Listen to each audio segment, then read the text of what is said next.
that? It's MediaShinobi, and we are going to be reviewing Book 3 of Avatar: The Last Airbender, Fire. Yep, the final season of the series. And this has one of the best starts I've seen in like a season itself. Just seeing all the characters in their lowest low after what happened in Book 2 where they just got their asses handed to them, I'm like, wow. And just to see Aang just so frustrated. I've seen him frustrated before, but he's really freaking frustrated. When he finally embraced the fact that he is the Avatar and he has to protect people, he gets his ass handed to him and almost dies. The whole plan gone to the at this point. Everyone in this war is suffering. It shows the Fire Nation is suffering also from this war. In the Book 1 and Book 2, we see water and earth kingdoms suffer from the war. But now we see the people, the citizens, regular citizens of the Fire Nation are suffering. Like, we see this whole town that is like the Fire Nation is using them and polluting their water, so like people getting sick. And yeah, I really like the fact that the Aang, especially the school dance episode, for the next generation of the Fire Nation, he planted the seeds of greatness. Through dance! Hey, it works.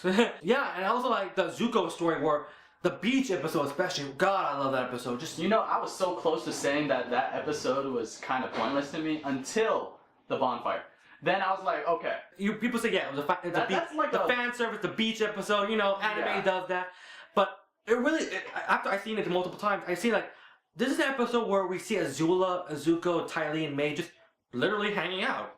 And which is cool. It shows like how they are when they're not, you know, doing their job hunting people or whatever, or, you know, or torture or whatever Azula has a fetish for, I don't know. And it shows the fact that she's very antisocial. Like when she tried to pick up with the guy, but you have to Ty Lee for help because she's more social. And especially that bonfire scene, Jesus. That was just all sorts of like emotional right there. It drops hint about Azula's psyche. Like at first I thought she was like BSing about like, oh yeah, my mother thought I was a monster, she never loved me. But then we see in the finale like that really meant something to her. Like she wanted her mother's love, and it didn't look like in her own eyes at least, and it didn't look like her mother loved her as much as Zuko. And Zuko's conflicted too, as much as ever, because he got what he wanted. He got his honor back, he's back in the throne, his father loves him. But he doesn't feel right about it. And get over it. Why aren't you satisfied yet, Zuko? Gosh. Shut up! Just screaming out, I'm angry at myself, and just throwing his hands on the fire coming up. Like, that was just a great scene. And yeah, the beach is one of my favorite episodes. We really just see other characters from like Book 1. We haven't seen since Book 1 and Book 3, and they're pretty prominent because the fact that they don't have an army, they have to have all the people they've met through their travels help them, like the swamp people. And the mechanic from Book 1, Bato from the Water Tribe. The only ones I'm surprised they didn't do was the two people from the Great Divide, but you know, not many people cared about that episode, so whatever. Yeah. The only major issue I have with the book is the fact that I wish they did Sparky Boom Man better. I don't know, because I felt like he was just kind of thrown in. Yeah. Like but I didn't feel any need for him other than the fact, somebody's hunting us. Yeah, but that's just a bit of a nitpick, but I still have a big problem because that was a character they brought in. A new character and with an interesting concept. And I also like the fact that Aang kind of loses again in the middle of the season where, you know, the whole Eclipse plan just goes to hell because Azula is so badass that she figured it out. And also the fact that we remember like, oh yeah, she was in the war meeting in Book 2, so yeah, she could plan this ahead. I felt like in retrospect, I should have saw that coming. Like, I know what I thought, I'm like, oh, it surprised me, but then I'm like, wait, that shouldn't surprise me because we know that. It's not a loss where like you feel like the character's like useless, like you shouldn't be around, but it's a legitimate loss. Like, yeah, this sucks. You can't win them all. And again, another nitpick is the fact that, you know, when they had the group with Haru, the guy in the wheelchair, I felt like it was weird the fact that every time when something happens, they just go off and explore the place they were hanging out in, and just like focus on them. I know because, you know, you're trying to save time because these are the main characters, but you know, I still felt weird like, every time something happens, they just go off. I also really like how they handled Zuko's integrating in the group, because we see throughout the whole book that he's very conflicted, and when it finally reaches a point where he knows what he needs to do or what's best, he's still kind of new at it. Like, he's very awkward, and he's like, hey, Zuko here, and yeah, I'm not as bad as I really am, but I can help you teach fire bending to the average. Yeah. Yeah, you've seen what I did before. Oh, yeah. My bad. And also the fact that you can see both sides of argument. Like, Toph was like, yeah, you should join because the fact that we need a firebender to teach Aang firebending. But I can see Sokka and Katara because they've known Zuko longer than Toph. They've been to many fights with him. And Katara especially because she's the first one that, you know, kind of got close to him in the book too. Yeah. And not in that kind of way. Not in that kind of way. You freaking Zutarians, you lose. Get over it. Man, I'm a terrible person. But again, it felt natural. Like he knows that it'll take time and patience for them to truly trust him. The episodes where the characters, except for Toph, which I didn't like, they actually have their own adventures with Zuko. Like, you know, Aang and Zuko go meet the last dragons. Sokka and Zuko go free the prisoners from the boiling rock. Katara embraces her past with the person who killed her mother. And I can understand because they're really run on time. Like, they only have like 21 episodes of the season. That's like one more episode than the other seasons. And of course, I can't talk about the book 3 without the finale. And my God, when the finale first showed up, I was like, ugh.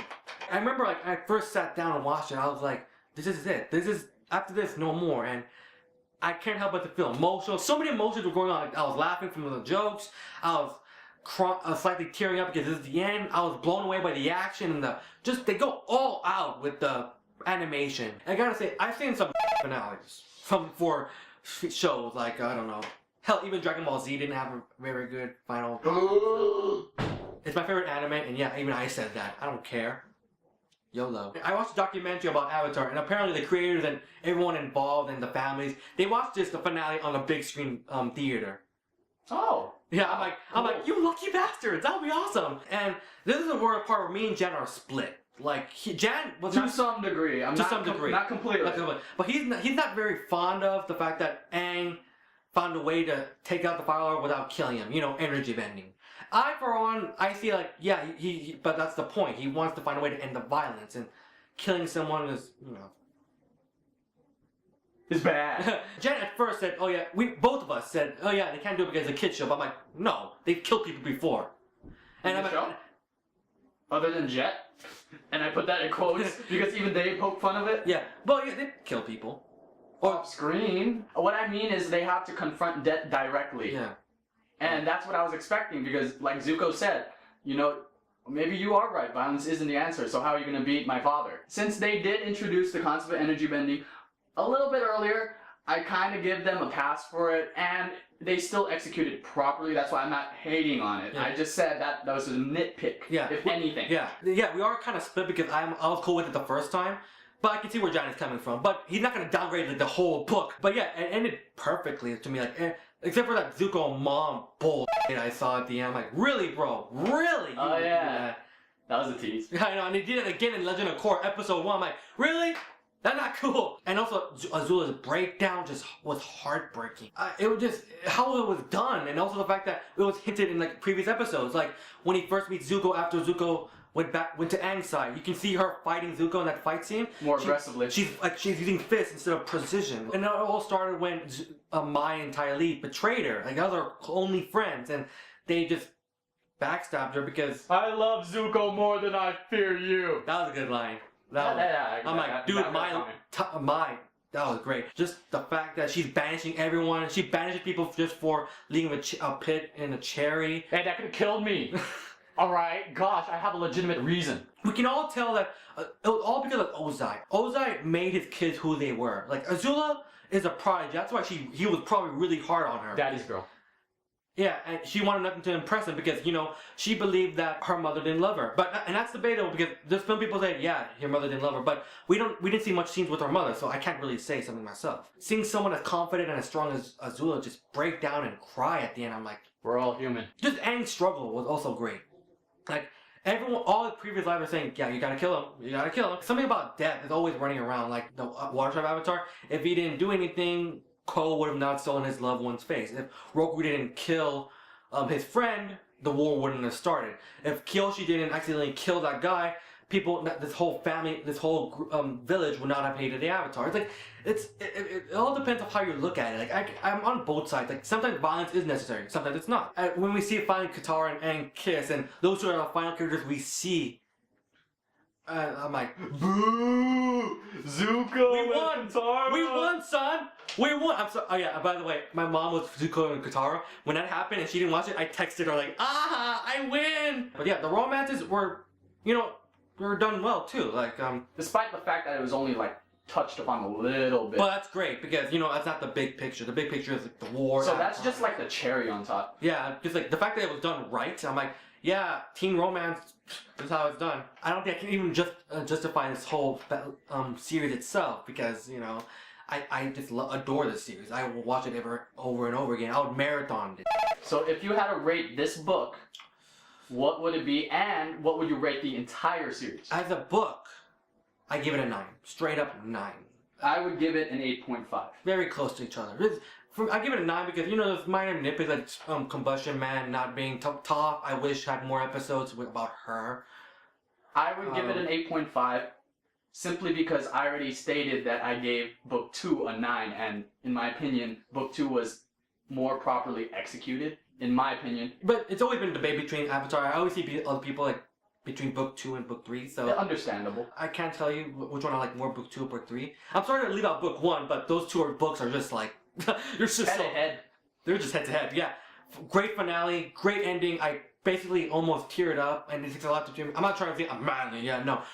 I'm just saying it takes a lot for me to tear up, and I hope that Legend of Korra gets the best remake it can. Now it has more episodes to develop, and I just hope that Korra will be just as good as Avatar was. Hell, I bought the DVD box set, and I don't really do that often. I rarely do that.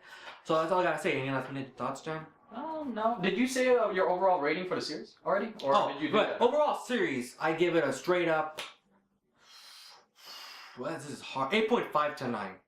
I would give it an 8.5 simply because I took an average. Yeah. Since I gave book 1 an 8, book 2 a 9, book 3 8.5, so yeah, 8.5 overall. It's still good. That's still good. Don't get nitpicky just on my numbers. That's just me being that teacher that tends to be very anal when it comes to grading. So that's all I gotta say. I enjoyed reviewing this because I'm so passionate about this. If I'm passionate, I just love talking about it. Of course. And that's all I gotta say. It was a great journey. Mm-hmm. I will never forget it. And hopefully, as the series gets older, hopefully more people get to know it because you can never have enough fans. So like I said, one of my favorite series of all time. If I had to add a series as a whole, I would put it somewhere in the top 5 even. Yeah. So yeah. So I gotta say, this is MediaShinobi signing out. Peace. Until book 2 of The Legend of Korra. Just to correct you guys, just so we get it. I was just checking to make sure that the audience know because I don't know if we properly ended the video, so I'm trying to do it right now. I think we're done advertising our videos. I don't think we're done. I need to make sure that we are correct and direct about this.